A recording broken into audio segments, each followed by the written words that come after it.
அந்த வரலாற்று தொடர்ச்சி எங்களுக்கு இருக்க வேண்டும் என்பதற்காக தமிழரசு கட்சி என்ற நிறுவனத்தை மட்டும்தான் நாங்கள் அடையாளப்படுத்தி இன்றும் நாங்கள் யோசிக்கின்றோமே தவிர அதில் உள்ளவர்களே அல்ல. உண்மையிலே இந்த கச்சதீவு விவகாரம் எதற்காக தமிழக சூழலிலே மீளவும் பேசுபொருளை உருவாக்குகிறது? அதை கொடுத்த இலங்கையை கொடுத்ததுதான். இல்லை, இந்தியாவுக்கு கச்சதீவு தன்னுடைய கட்டுப்பாட்டுக்குள் வைத்திருப்பதால் எந்த பயனும் இல்லை. மீனவர் சங்கங்கள், மீனவர் சமாசங்கள் இதிலும் அரசியல் இருப்பதாக சொல்லுகிறார்கள். மீனவர் கிராம அபிவிருத்தி சங்கத்துக்கு கூடத்தான் நீங்கள் விண்ணப்பிக்க வேண்டும். உங்களுடைய மீனவர் சங்கத்துக்காக விண்ணப்பித்தால் நாங்கள் பார்க்க மாட்டோம்னு சொல்லி கபடத்தனமான நாடகத்தை கொண்டு வந்து நண்டு வளர்ப்பு, இறால் வளர்ப்பு என்பதும் கடல் பிராந்தியங்களிலே தொடங்கப்பட்டு கொண்டிருக்கிறது. அப்போ இலங்கை நேவியும் அனுமதிக்கும், இந்திய நேவியும் அதை ஏற்றுக்கொள்ளும். இரண்டு பக்கத்து பிரச்சனை என்ன, இது இயல்பாக இது உறவாடல் கடல். இந்த ரெண்டாம் வகுப்பில் நாங்கள் பிடித்த குரங்கு அப்பம் பிடித்த கதை இந்த ஞானம் உங்களுக்கு விளங்காமல் தான் நீங்கள் இன்றைக்கு ஸ்ரீலங்காவுடைய நீதிமன்றத்தில் ஏறி நிற்கிறீங்க. இன்றைக்கு இந்த தமிழரசு கட்சிக்குள் ஏற்பட்டு கொண்டிருக்கின்ற இந்த குழப்பங்கள், அப்புறம் 6-7 பக்கத்தில் இருக்கிற ஜாப்புக்குள்ளேயே நீங்கள் இவ்வளவு அடார் பண்ணுறீங்கன்னு சொல்லி தான் நீங்களே சொல்லுவீங்க. நாங்கள் ஜாப்பை மீறி இருக்கிறோம். இனி அதுக்கு இருக்கக்கூடிய அவர்கள் யாருக்குமே ஒரு கட்சி என்ற பொறுப்பும் இல்லை, சமூகம் என்ற பொறுப்பும் இல்லை, தான் என்ற மமதை.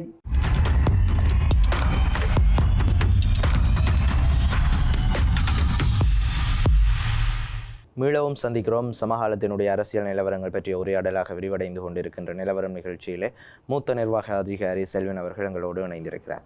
நாங்கள் இந்த ஜனாதிபதி தேர்தல் சார்ந்த விடயங்களை முதல் பகுதியிலே பேசியிருந்தோம்.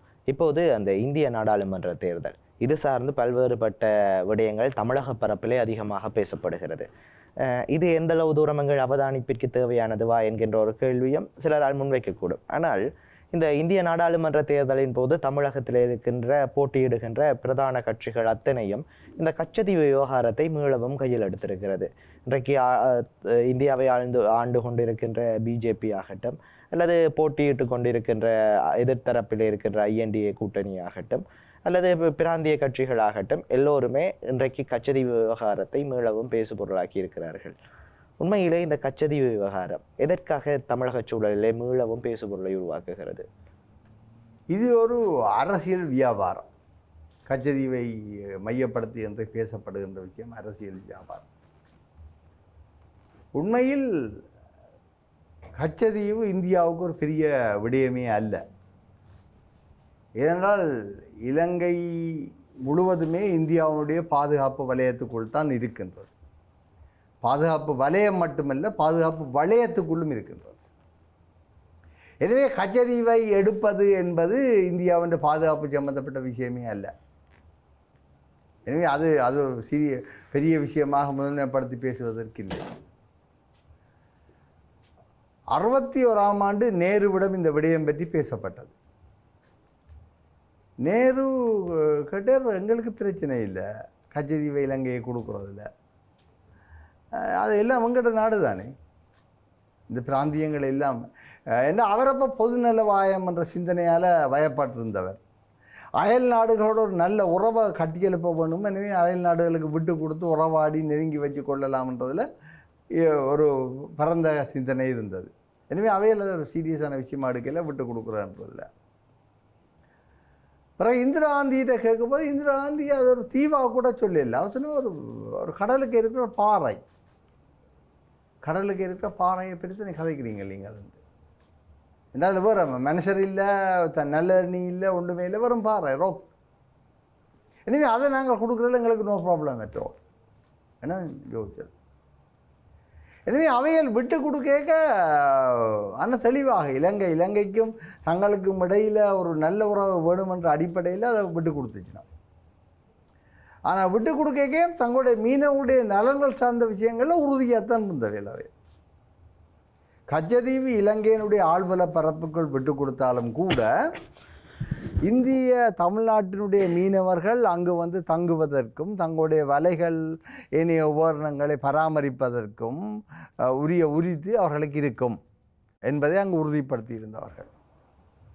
அதே போல் இந்த தமிழ்நாட்டுக்கும் இந்த இலங்கையினுடைய இந்த பிரதேசம், யாழ்ப்பாண குடாநாடு சார்ந்த பிரதேசம், இந்த கடல் வந்து பாக்கு நீர்நிலை.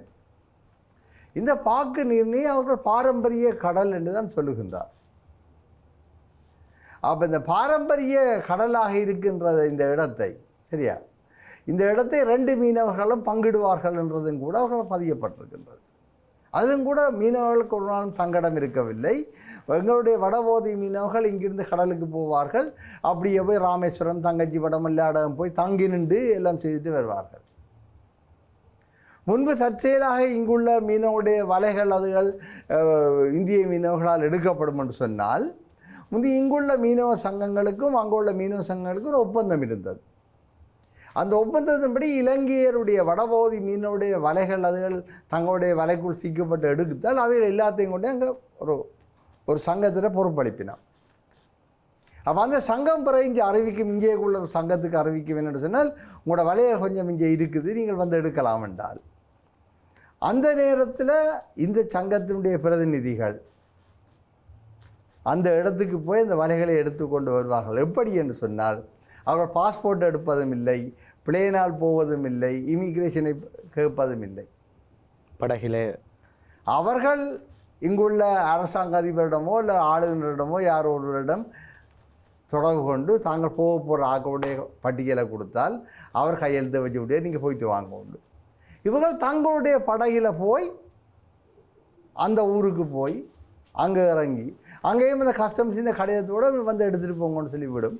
இவர்கள் போய் அந்த வலைகளை வேண்டி கொண்டு வருவார்கள். இதுதான் இந்த ஊடாடல். இந்த நீங்கள் சொல்லுகிற சூழல் எத்தனையாம் ஆண்டு கால பகுதிகளில்? நான் நினைக்கிறேன் இந்த 80கள் 90களில் கூட இருந்திருக்கு. இதை செய்த ஆட்கள் இன்றும் உயிரோடு இருக்கிற அந்த மூத்தவர்கள் இன்றும் உயிரோடு, கடந்த வாரம் கூட அப்படி ஒரு ஆளோட தலைமை தாங்கியவருடன் நான் பேசியிருக்கிறேன்.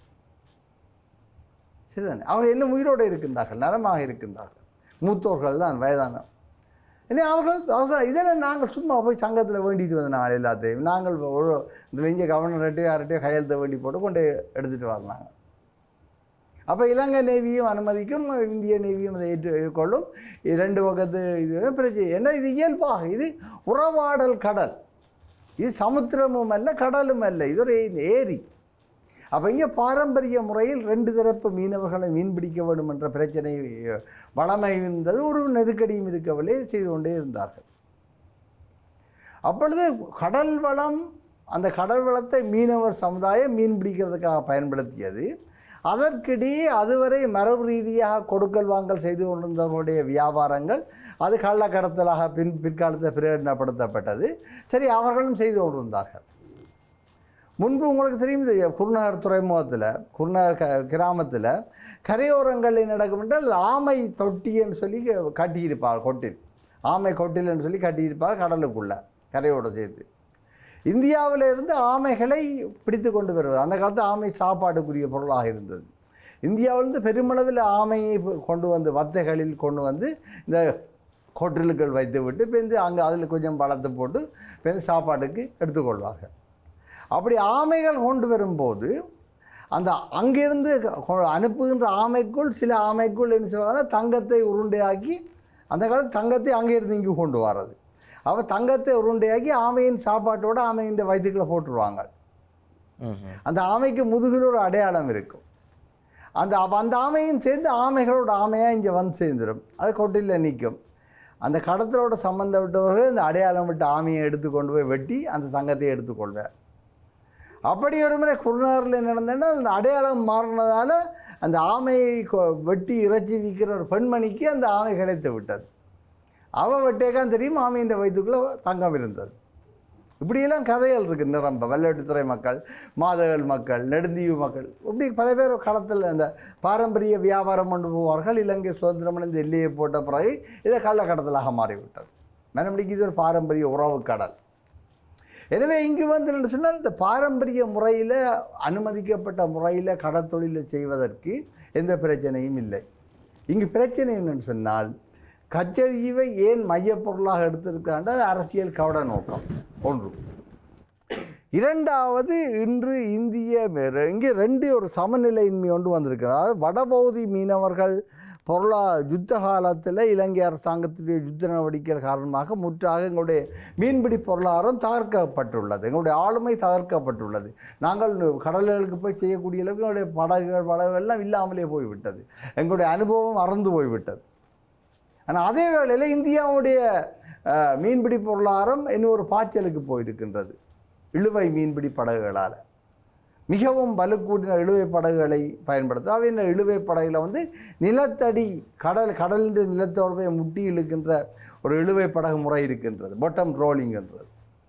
இது வந்து நிலத்தில் உள்ள முழு உயிரினங்களையும் அழித்து கொண்டு கடலில் இருக்கிற எல்லாத்தையும் எடுத்துக்கொண்டு வந்து அவையில் கொடுக்கும். கடைசியில் அவையில் தங்களுக்கு தேவையானதை மட்டும் எடுத்துக்கொண்டு மிச்சத்தை கடலில் ஓட்டி போடுவினார். அது கடலின் சுற்றுச்சூழலுக்கும் கடலுடைய மீள் புதுப்பித்தலுக்கும் ஆபத்தானது. ஆனால் அந்த தொழில்தான் இன்றைக்கு அங்கே மிக பெருமளவில் விரிவடைந்திருக்கேக்க அவர்கள் அரசியல்வாதிகள் என்ற ஆட்களாக இருக்கின்றார். அப்போ அவர்களுடைய வாக்கு வங்கி அல்ல அவருடைய செல்வாக்கால் கட்டப்பட்ட இந்தியாவுடைய அரசியல் கட்சிகள் என்ன செய்யுதுன்னு சொன்னால் அவர்களுடைய நலன்களை பாதுகாப்பதற்காக அவருடைய சட்டவிரோத தொழிலை இதற்கு செய்வதற்கு நிர்பந்தம் கேட்கின்றது. கச்சதீவு ஒரு பேசு பொருளை இதுவரை இது ஒரு அது விஷயமே இல்லை. அதை ஏற்கனவே இலங்கையை கொடுத்ததான் இல்லை. இந்தியாவுக்கு கச்சதீவை தன்னுடைய கட்டுப்பாட்டுக்குள் வைத்திருப்பதால் எந்த பயனும் இல்லை என்று அதை விட கூட இந்தியா தன்னுடைய செல்வாக்கு நீட்டி இருக்கின்றது. எனவே அது அங்கே ஒரு விடயமே இல்லை. இது ஒரு அரசியல் கபட நாடகம். மோடி அவர்கள் தமிழ்நாட்டில் வந்து தான் தேர்தல் தொகுதியிலிருந்து கேட்க போகிறேன், தான் வென்று வந்தால் தமிழ்நாட்டிலிருந்து இந்தியாவின் பிரதம மந்திரி தெரிவு செய்யப்பட்டார் என்று ஒரு நாடகம் காட்டுறது தான் அதை வெளிக்கடிக்கிறோம். உண்மையில் அவர் இப்போ தமிழ்நாட்டிலிருந்து இந்தியாவின் பிரதமர் தெரிவு செய்யப்பட்டார் என்றால் ஒரு தமிழ்நாட்டு தமிழனோ அல்ல தமிழ்நாட்டில் வாழ்கின்ற வேறொரு இந்தியனோ அல்ல. அவர் இங்கேருந்து தெரிவு செய்யப்படுவார், பேரளவில் தமிழ்நாட்டு மக்களால் தெரிவு செய்யப்பட்டு ஒரு நாடகம் காட்டுறது தானே. எப்படி இந்த புதிய நாடாளுமன்றம் திறக்கும் போது ஒரு செங்கோல் வந்து தமிழ்நாட்டிலேருந்து சரி கட்டி கொண்டு போய் வச்சுட்டு ஒரு பெரிய நாடகம் ஆடினமோ, அல்லது எப்படி ராமர் கோவில் கட்டி கும்பாபிஷேகம் செய்யும்போது தமிழ்நாட்டு ஓதுவார்களை கொண்டு வச்சு எல்லாம் பாடி நாடகம் தமிழ்நாட்டை நெருங்கி ஒரு அரசியல் நாடகம் ஆடுகின்ற விஷயம் அது இருக்கட்டும், அதுக்கூட பிரச்சனை இல்லை. எனவே கச்சதீவு ஒரு பேசு பொருள் அல்ல. அது சும்மா ஒரு அரசியல் இதுக்காக செய்யணும். எதிராக அதை நாங்கள் பெருசாக அலட்டி கொள்ளக்கூட தேவையில்லை. சரி, இந்த விடயம் இருக்கின்ற போது இந்த மீனவர் சார்ந்த பிரச்சனைகள், வடக்கு மீனவர்கள் சார்ந்த பிரச்சனை இன்னமும் தீர்க்கப்படாது தான் இருக்கிறது. பல்வேறுபட்ட விடயங்களை அவர்கள் சொல்லுகிறார்கள். அரசியல்வாதிகள் தங்களை புறமொதுக்குகிறார்கள், தங்களினுடைய கோரிக்கைகள் கரிசனைகளை கேட்டுக்கொள்வதில்லை என்கிற விடயத்தை தொடர்ச்சியாக ஒரு 2-3 ஆண்டுகளாக வலியுறுத்தி கொண்டே தான் இருக்கிறார்கள். இழுவை படகுகளினுடைய வருகை, கடல் அட்டை பெண்ணை இப்படி பேசிக்கொண்டிருக்கிறார்கள். உண்மையிலே மீனவர் சங்கங்கள், மீனவர் சமாசங்கள் இதிலும் அரசியல் இருப்பதாக சொல்லுகிறார்கள்.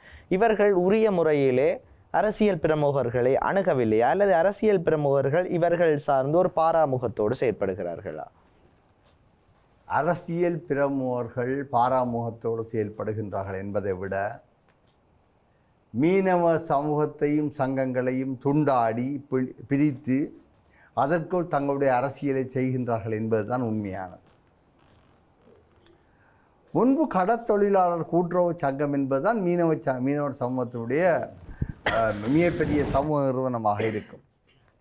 அந்த சங்கம் சொல்லுவது, சங்கத்தின் தலைவர் சொல்லுவது அந்த கிராமத்தினுடைய வேதமாக இருக்கும். அதுக்கு முழுமையாக அந்த சமூகம் கட்டுப்படும். அது கடற்தொழிலாளர் கூட்டுறவு சங்கம். மாகாண சபையில் உருவாக்கப்பட்ட பிறகு கூட்டுறவு என்பது 100% மாகாண சபைக்கு கையளிக்கப்பட்ட விடயம். எனவே இந்த கடற்தொழிலாளர் கூட்டுறவு சங்கங்களை கண்காணிக்கின்ற வழிநடத்துகிற பொறுப்பு வந்து மாகாண சபையுடைய கூட்டுறவு திணைக்களத்துக்குள்ளே வந்துட்டுது. கூட்டுறவு திணைக்களம் வந்தால் மீன்பிடி என்பது மத்திய அரசாங்கத்தின் கையில் இருக்கின்ற விடயம். மீன்பிடி என்பது மத்திய அரசாங்கத்தினுடைய விடயம். சமூக நிறுவனம் வந்து மாகாண அரசாங்கத்துடைய கட்டுப்பாட்டுக்குள்ளே இருக்குது. எனவே ஒரு கட்டத்துக்கு மேலே மத்திய அரசாங்கத்துடைய மீன்பிடி திணைக்களம் இந்த மாகாண நிறுவனத்துக்கூடாதான் வேலை செய்ய வேணும். அப்போ இதில் அவைகளுக்கு சங்கடம் இருக்குது, தங்கட அரசியல் நடத்துறதுக்கு. எனவே இந்த நிலைமையில் தான் அமைச்சர் ராஜ்ய சேனாரட்ன அமைச்சராக இருக்க என்ன செய்கிறான்னு சொன்னால், இந்த மீன்பிடி கூட்டுறவு சங்கங்கள், மீனவர் கூட்டுறவு சங்கங்கள்ன்றது மாகாண சபையின் கூட்டுறவுகளை இருக்கிறபடியால் நாங்கள் அதை கொஞ்சம் கொஞ்சமாக கையை விடுவோம். நாங்கள் மீனவ கிராம சங்கம்னு சொல்லி ஒரு சங்கத்தை உருவாக்குவோம்னு சொல்லி மத்திய அரசாங்கத்தினுடைய நெறிப்படுத்தலுகளை மீனவ கடற்தொழில் திணைக்களத்துக்கெல்லாம் அந்த சங்கங்கள் அறிமுகப்படுத்தப்பட்டன. அதற்கு பிறகு அவர்கள் மீனவர்கள் தங்களிடம் மத்திய அரசாங்கத்தின் மீன்பிடித்துறை சார்ந்த ஏதாவது விண்ணப்பங்களை சலுகைகளை எதிர்பார்ப்பது என்று சொன்னால் இந்த மீனவர் கிராம அபிவிருத்தி சங்கத்துக்கூடாகத்தான் நீங்கள் விண்ணப்பிக்க வேண்டும். உங்களுடைய மீனவர் சங்கத்துக்காக விண்ணப்பித்தால் நாங்கள் பார்க்க மாட்டோம்னு சொல்லி கபடத்தனமான நாடகத்தை கொண்டு வந்து அங்கேயே மீனவர் சமூகத்தை உடைத்தார்கள். ஏன்னா அந்த மத்திய அரசியல் செய்கின்ற அவர்களுக்கு மீனவர் சமூகத்தை கட்டுப்படுத்தல் எடுக்க வேண்டிய தேவை ஒன்று இருந்தது. அதால் அவர்கள் முதலாக அது மிக குரூரமான வேலை, அது மீனவர் சமூகத்தை உடைத்தது. பிறகு மீனவர் சங்கங்கள் இங்கே இருந்ததுன்னு சொன்னால் சங்கங்கள் ஏதோ ஒரு வகையில் இருந்தன, கூட்டுறவு சங்கங்கள். அது பல தலைமுறைகளாக வளர்ந்து வந்த சங்கங்கள் தலைமுறை. அதை உடைப்பதற்கு எங்களுடைய உள்ளூர் அரசியல்வாதிகள், குறிப்பாக அரசோடு இருந்தவர்கள் முயற்சி செய்தார்கள்.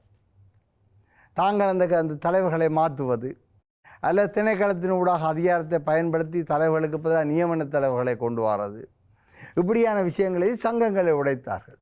எனவே இங்கு செய்வது எல்லாமே மக்களை பிரித்து ஆளுவதற்காக, தங்களுடைய வாக்கு அரசியலுக்காக பிரித்து ஆளுவதற்காக செய்கின்றார்கள்.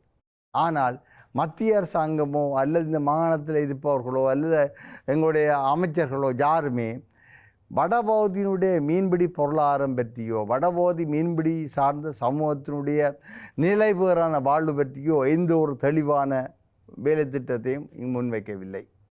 ஏற்கனவே இருந்திருக்கக்கூடிய எந்த ஒரு திட்டத்தை கூட முன்னெடுக்கவில்லை. மீன்பிடி என்பது மனித நாகரிகத்தினுடைய ஆரம்பத்திலிருந்தே தொடங்கப்பட்ட விடயம்.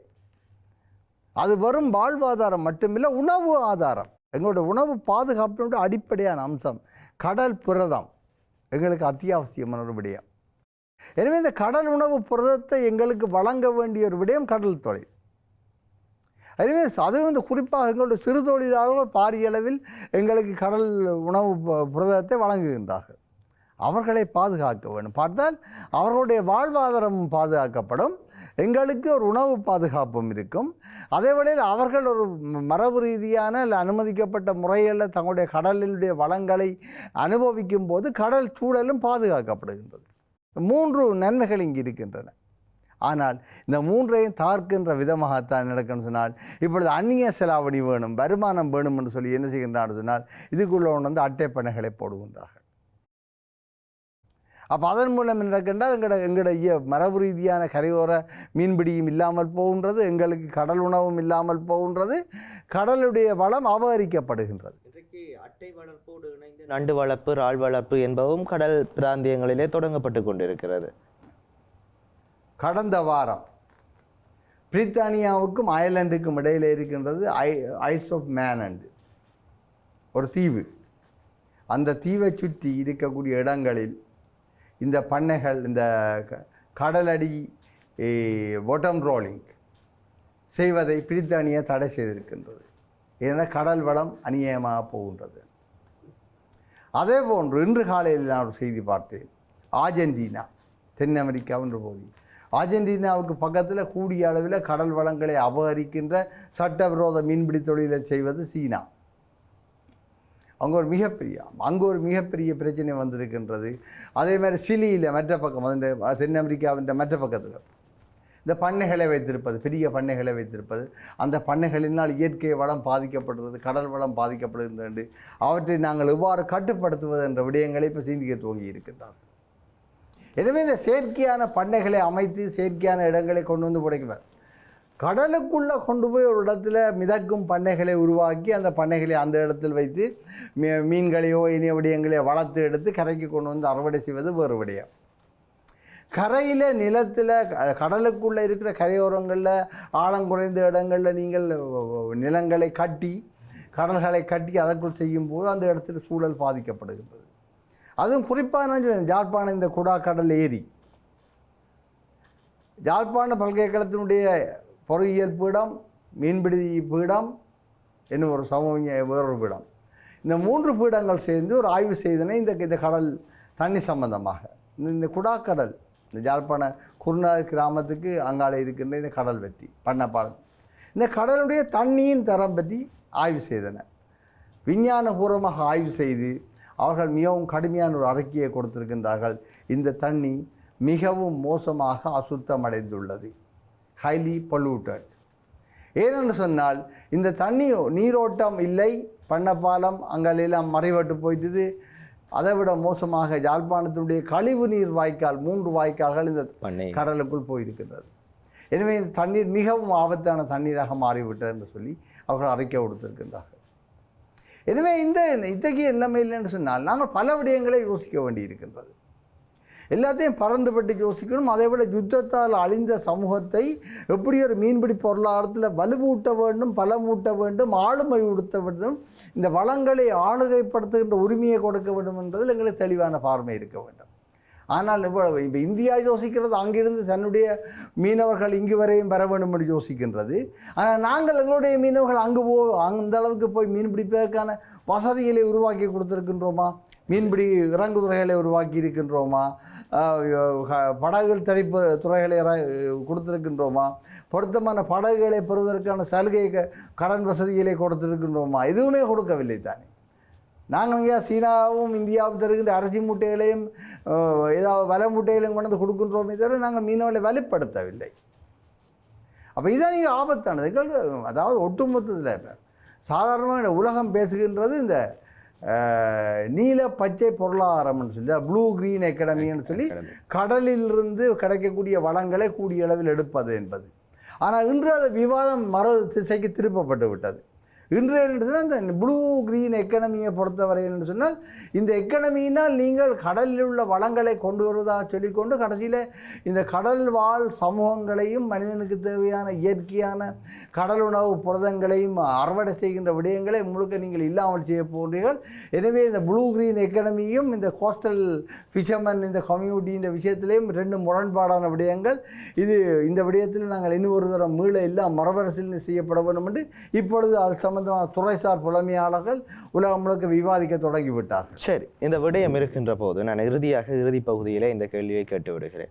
இது ஒரு பிரச்சனையாக இருக்கின்ற போது இன்றைக்கு ஒரு பேசுபொருளை உருவாக்கி இருக்கிற விடயம் தமிழ் தேசிய பரப்பில் இருக்கின்ற பழமையான கட்சிகளில் ஒன்றான தமிழரசு கட்சி ஒரு நீதிமன்றம் சார்ந்து நாடி இருக்கிறது. இது சார்ந்த சிக்கல் தன்மைகளும் ஆங்காங்கே பேசப்படுகிறது. இன்றைக்கு இருக்கின்ற பாராளுமன்ற உறுப்பினர்களிலே தமிழரசு கட்சி சார்ந்து தான் அதிகமான பாராளுமன்ற உறுப்பினர்கள் தெரிவு செய்யப்பட்டிருக்கிறார்கள். ஏற்கனவே தமிழ் தேசிய கூட்டமைப்பாக இருந்தபோது தமிழரசு கட்சியினுடைய சின்னம் தான் பாவிக்கப்பட்டிருக்கிறது. உண்மையிலே தமிழரசு கட்சிக்குள் நிகழ்கின்ற இந்த குழப்பங்கள் நீங்கள் ஏற்கனவே முதல் பகுதியிலே சொல்லியிருக்கின்ற போது ஒட்டுமொத்தமாக பதவி ஆசை சார்ந்து கதிரைக்காகத்தான் அவர்கள் அடிபடுகிறார்கள் என்ற விடயத்தை சொல்லியிருந்தேன். இன்றைக்கு இந்த தமிழரசு கட்சிக்குள் ஏற்பட்டு கொண்டிருக்கின்ற இந்த குழப்பங்கள் தமிழ் தேசிய அரசியல் பரப்பிலே இத்தகைய மாற்றங்களை ஏற்படுத்தப் போகிறது. நான் நினைக்கின்றேன், ஒன்று அதனுடைய உள்விடயங்கள் நீதிமன்ற பரப்புக்குள் இருக்கின்ற காரணத்தை நாங்கள் விவாதிப்பதை பொருத்தமில்லை. ஆனாலும் ஒரு இன விடுதலைக்காக ஒரு அரசியல் விடுதலைக்காக இன ஒடுக்குமுறைக்கு எதிராக போராடுகின்ற சமூகத்திற்கு பொருத்தமான முறையில் ஒரு அரசியல் தலைமைத்துவத்தை வழங்கக்கூடிய முறையிலான ஒரு தெளிவான தலைமைத்துவத்தையோ ஒரு அரசியல் கலாச்சாரத்தையோ கட்டமைப்பதில் தமிழரசு கட்சி மட்டுமில்லை, ஏனைய கட்சிகளும் கூட முழுமையாக தவறி போயிருக்கின்றன. ஏனைய கட்சிகளில் குறிப்பாக நான் சொல்வேன், ஆயுத போராட்டங்களில் இருந்து மீண்டும் அரசியலுக்கு வந்தவர்களை பொறுத்தவரை அவர்களுக்கு அந்த கட்சியினுடைய மரபு அந்த ஒழுங்கோ கொஞ்சம் வேறுபட்டது. சரி, அவர்களை விடுவோம். தமிழரசு கட்சிக்கு ஒரு மிக ஆழமான மரபு இருக்குது. யுத்தம் மௌனிக்கப்பட்டு இன்று 12 வருடங்கள் முடிந்த பின்பு கூட 14 வருடங்கள் முடிந்த பிறகு கூட இந்த 14 வருடங்கள் நீங்கள் கட்சியை வைத்து என்ன செய்தீர்கள்? உங்களோட கட்சியில் லட்சம் மக்களாக இருக்கின்றார்கள், அங்கத்தவர்களாக இருக்கின்றார்கள். நீங்கள் அவர்களை முகாமித்துவம் செய்து உங்களை பட்டியலிடுவதற்கும் பராமரிப்பதற்கும் இல்லையே. உங்களோட கட்சியில் ஆகக்கூடி இருந்ததே ஒரு 3000-4000 பேர் தானே வடகிழக்கு முழுக்க.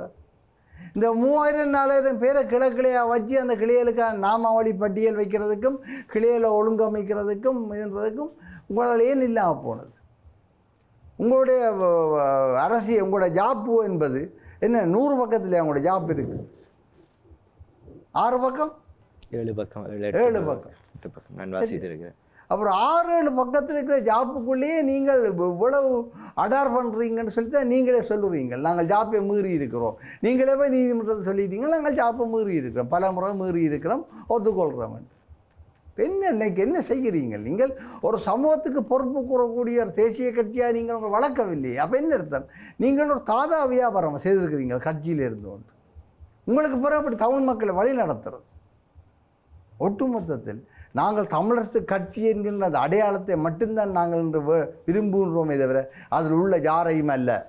ஏனென்றால் தமிழரசு கட்சி என்பது அந்த சமஷ்டி ஆட்சி கருத்தியலை உருவாக்கியது, ஒரு நீண்ட போராட்டத்தை வழிநடத்தியது என்ற படியினால் அந்த வரலாற்று தொடர்ச்சி எங்களுக்கு இருக்க வேண்டும் என்பதற்காக தமிழரசு கட்சி என்ற நிறுவனத்தை மட்டும்தான் நாங்கள் அடையாளப்படுத்தி இன்றும் நாங்கள் யோசிக்கின்றோமே தவிர அதில் உள்ளவர்களே அல்ல. எல்லோரும் நீங்கள் கதலைக்காகவும் பதவிக்காகவும் தான் போட்டி போட்டுக்கொண்டு நிற்கிறீர்கள். அதற்காகத்தான் அணி சேர்ந்திருக்கின்றீர்கள். அதற்காகத்தான் இன்று நீதிமன்ற படிகள் ஏறி இருக்கின்றீர்கள். 2ஆம் வகுப்பில் நாங்கள் படித்த நாங்கள் ஒரு சிறிய கதை, குரங்கு அப்பம் பிரிக்கும் கதை. 2 பூனைக்குட்டிகளுக்கு ஒரு அப்பம் பற்றிய போட்டி வரும்போது கொண்டு போய் குரங்கிட்ட கொடுத்தா குரங்கு நீ இது பெருசா இது பெருசான்ட்டு கடைசியில் முழு அப்பத்தையும் வாங்கி தின்றுவேன். இந்த 2ஆம் வகுப்பில் நாங்கள் படித்த குரங்கு அப்பம் பிடித்த கதை, இந்த ஞானம் உங்களுக்கு விளங்காமல் தான் நீங்கள் இன்றைக்கு ஸ்ரீலங்காவுடைய நீதிமன்றத்தில் ஏறி நிற்கிறீங்க. என்ன அர்த்தம்? ஸ்ரீலங்கா நீதிமன்றம் என்பது நீதிபதி தன்னுடைய நீதி நெறியில் மட்டும் நின்று தான் செய்கிறவர் இல்லையே. அவருக்கு மேலே அங்கால இன்னொரு பக்கத்தில் அட்டர்னி ஜெனரல் டிபார்ட்மெண்ட் சட்டம் அதிபர் திணைக்களம் இருக்கும். சட்டம் அதிபர் திணைக்கிறதுக்கு டிரெக்ஷன் கொடுக்குறதுக்கு அரசியல்வாதிகள் இருப்பினோம். இப்படிக்கான விஷயம் இருக்கும். எனவே நீங்கள் எங்கே பிள்ளையான இடத்துல கொண்டே கொடுத்து போட்டீங்க. இன்றைக்கு நேற்று முந்தினால் உங்களுடைய முன்னாள் தமிழ் கட்சியின் மூத்த தலைவர்கள் ஒருவரான CVK சிவஞானம் அவர்கள் சொல்லுகின்றார்கள், எல்லாரும் இனிமேல் வழக்கு போடாதேங்கோ, இடைச்செருகல் செய்யாதேங்கோ, எல்லாத்தையும் விட்டுட்டு வாங்கோ சமாதானமாகன்றதில் கெஞ்சி கேட்குறார். இது உங்களுக்கு தேவையா? நான் இந்த இந்த குளறுபடி துவங்குறதுக்கு முன்பே சுமந்திரனுக்கும் ஸ்ரீதரனுக்கும் மூன்றாவது ஜோகேஸ்வரனுக்கும் ஒரு திறந்த கடிதம் எழுதினான். நீங்கள் இந்த 3 பேரும் போட்டி போடாதேங்கோ, உங்களுக்குள்ளே ஒரு முடிவுக்கு வாங்கோ. அப்படி உங்களுக்குள்ளே பிரச்சனை எடுத்துன்னா ஜோகேஸ்வரனை நீங்கள் தற்காலிக தலைவராக வச்சுட்டு மேலே வந்து கட்சியை கட்டி எழுப்புங்கோ. அதுக்கு பிறகு நீங்கள் இதில் வழிக்கு வாங்கோன்னு சொல்லி திறந்த கடிதம் எழுதி பதில் வந்ததுவா? அதை எல்லாருக்கும் அனுப்பினான், அவர் தலைவர்கள் எல்லாருக்கும் அனுப்பினான். ஆனால் CVK ஐயாவுடன் நான் கதைத்தேனா சொன்னான், இந்த தேர்தலில் போனீங்கன்னா சிக்கப்பட போகிறீங்கள், வீணாக ஆதரவாளர்கள் முரண்படுவார்கள், முண்டுபடுவார்கள், நீங்கள் உங்களுக்குள்ள தலைவர்கள் சில வழியில் உண்டா இருக்குன்னு பேசலாம், கீழே எல்லாம் பிரச்சனை வரும், தயவுசெய்து போக வேணாம்னு கேட்டினான். அவர் அதுக்கு உடன்பட இல்லை. அவர் தான் சுமந்திரனை நோமினேட் பண்ணாள் ஒரு ஆள். அதை விடு பார்ப்போம் இதாக நடக்கட்டுக்கும் சொல்லி கடைசி ஆண்டுக்கு இவ்வளோ பெரிய விலை கொடுத்துருது தானே. பிறகு நீங்கள் என்ன சொல்ல போகிறீங்க? எனவே தமிழிசை கட்சி என்பது இன்றைக்கு நாங்கள் தமிழிசை கட்சிக்குள்ள இருக்கிற குளறுபடியே ஒரு பெரிய விடயமாக நாங்கள் சொல்லலானது. அவையில் இப்படித்தான். இனி அதுக்கு இருக்கக்கூடிய அவர்கள் யாருக்குமே ஒரு கட்சி என்ற பொறுப்பும் இல்லை, சமூகம் என்ற பொறுப்பும் இல்லை, தான் என்ற மமதை கொண்டு நிற்கின்றார்கள் எல்லாரும். திருவண்ணாமலையுடைய அரசியல் இன்றைக்கு போட்டு உடைக்கப்பட்டு சம்பந்தன் ஒரு பக்கத்தால் போட்டு உடைத்தார்ண்டா அவர் கொண்டு வந்த மற்றவர்கள் இப்போ திருப்பி போட்டு உடைக்கின்றார்கள். தமிழிசை கட்சியினுடைய மரபில் இல்லாத விடயமாக தண்ணி பந்தல் செய்கிறதும் நிவாரணம் கொடுக்குற விலையும் இன்றைக்கு அங்கே செய்து கொண்டிருக்கிறார்கள். அங்கு தேசிய அரசியல் கட்டப்படவில்லை. திருவண்ணாமலை மக்களுடைய வறுமையும் இயலாமையையும் சுரண்டுகின்ற விஷயம்தான் நாங்கள் நடந்து கொண்டிருக்கின்றது. தேசிய அரசியலை கட்ட முடியாதவர்கள், தேசியத்துக்காக ஒரு சிந்தனையை கொண்டு வர முடியாதவர்கள், தேசியத்திற்காக உங்களுக்குள் இருந்து பேச முடியாதவர்கள், உங்களுக்கு என்ன தகுதி இருக்கின்ற தேசியத்துக்காக மக்களை வழி நடத்துவதற்கு?